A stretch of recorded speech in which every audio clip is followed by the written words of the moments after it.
ক্ষমতার অপব্যবহার ও পক্ষপাতিত্বের অভিযোগ তুলে এবার বিচারকের বিরুদ্ধেই সরব আইনজীবীরা। বিচারকের অপসারণের দাবি তুলে আদালতের প্রধান গেটে পোস্টার লাগিয়ে তালা বন্ধ করে দেওয়া হয় প্রধান গেটে।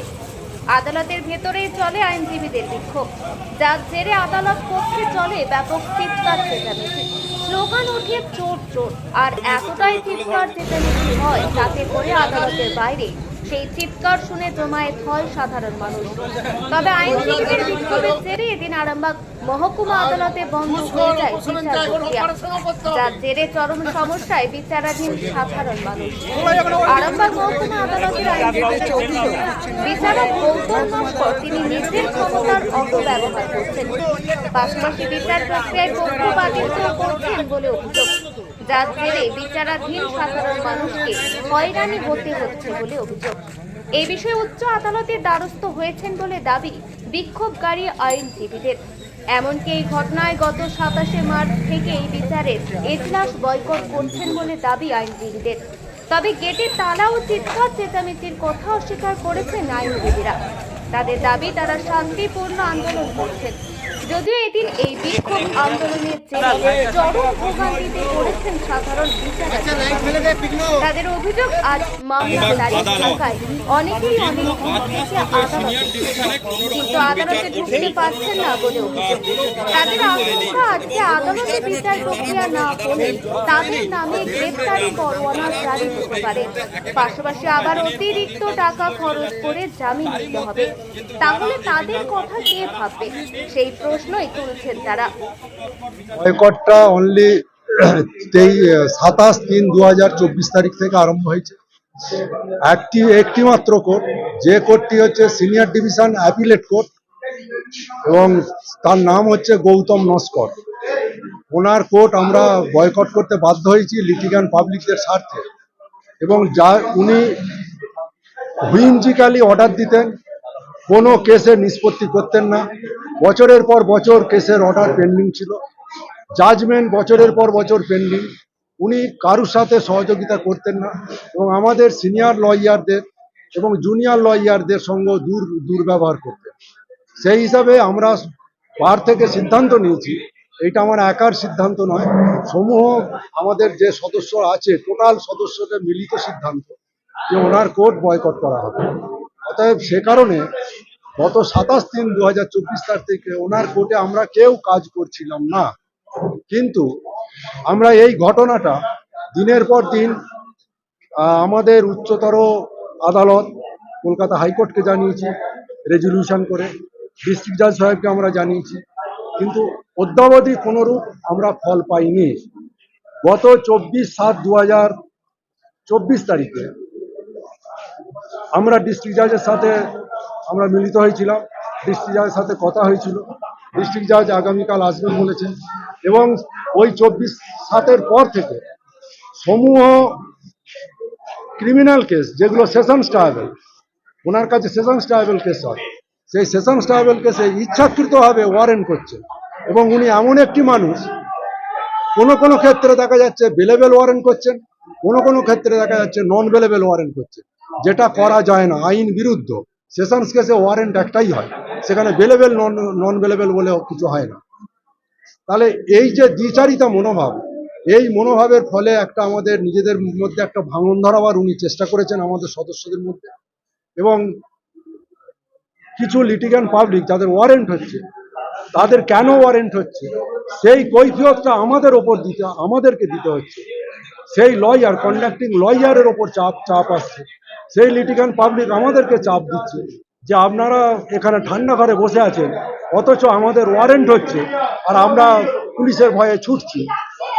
এই কারণগুলোর জন্য যখন আমরা দেখলাম যে এ তো ভিমজিক্যালি এইগুলো করছে, আমাদের মধ্যে একটা রুল অ্যান্ড ডিভাইড মানে পার্টিশন করার চেষ্টা করছে, সেই কারণে আমরা গতকাল সকলের সিদ্ধান্ত নিয়েছি যে আজকে টোটাল আরামবাগ কোর্টটাই বন্ধ রাখবো, প্রতীকী কাজ করব না, আমরা কোনো কাজ করব না কোনো কোর্টে। সেই থেকে আমাদের সকাল থেকে আজকে অ্যাজিটেশন ছিল, আমরা কোনো কাজ করতে দিইনি। যথারীতি যে কাস্টোডি আসামি তারা ঢুকেছে কোর্টে, তারা আসছে, তাদেরকে পুলিশ নিয়ে আসছে, নিয়ে যাচ্ছে।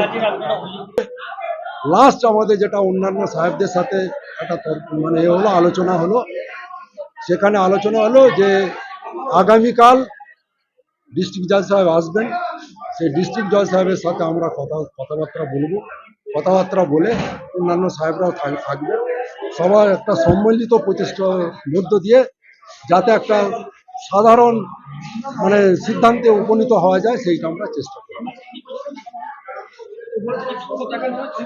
বিক্ষোভ উনি রেগুলার কোর্টে রেগুলার 10টার সময় ঢোকেন। আজকে দেখা গেল উনি মানে প্রায় 8:30 9টার মধ্যেই ঢুকে গেছে। যাই হোক, উনি ওনার ব্যাপার। আমরা এই জন্যই বিক্ষোভ দেখিয়েছি যে এত বড় কোর্টে কোনো স্টাফ নেই, কোনো পুলিশ নেই, তখন আসেনি তারা। উনি যে ঢুকলেন, সেই ঢোকার পরে যদি কোথাও কোনো রেকর্ড মিসপ্লেস হয়ে যেত, তাহলে সেই রেকর্ডগুলোর দায়িত্ব কাদের ওপর বর্তাত? উনি তো রেগুলার ঢোকেন, কোর্ট চলে 10টা থেকে, তাহলে উনি ঢুকে গেলেন 8টা 8:30 বা 6টা 6:30 উনি ঢুকেছেন। সকাল 6টায় যেখান থেকে আমরা তো ঘুম থেকে উঠি না, উনি সেখানে ঢুকে গেলেন।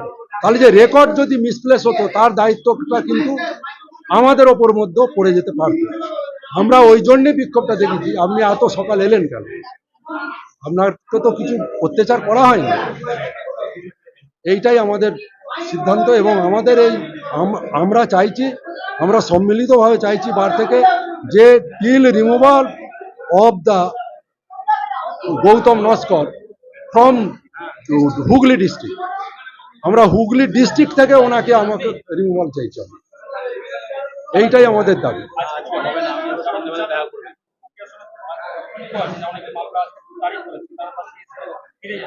তাদের জন্য আমি করজোরে আবেদন জানাচ্ছি আপনাদের মাধ্যমে, যে আপনাদের ওই লিটিগান্ট পাবলিকের সুবিধার্থে, এবং তাদের হয়েই আমরা লড়ছি, তাদের হয়ে আমরা আছি, তাদের জন্যই লড়াই।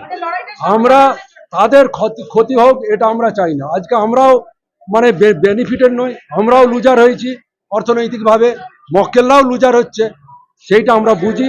অর্থাৎ মক্কেলদেরকে আপনাদের মাধ্যমে আমার বিনীত অনুরোধ, আপনারা চিন্তা করবেন না, আপনাদের জন্য আমাদের এই লড়াই। আপনারা সঠিক থাকবেন, আপনাদের বিচার দেওয়ার দায়িত্ব আমাদের।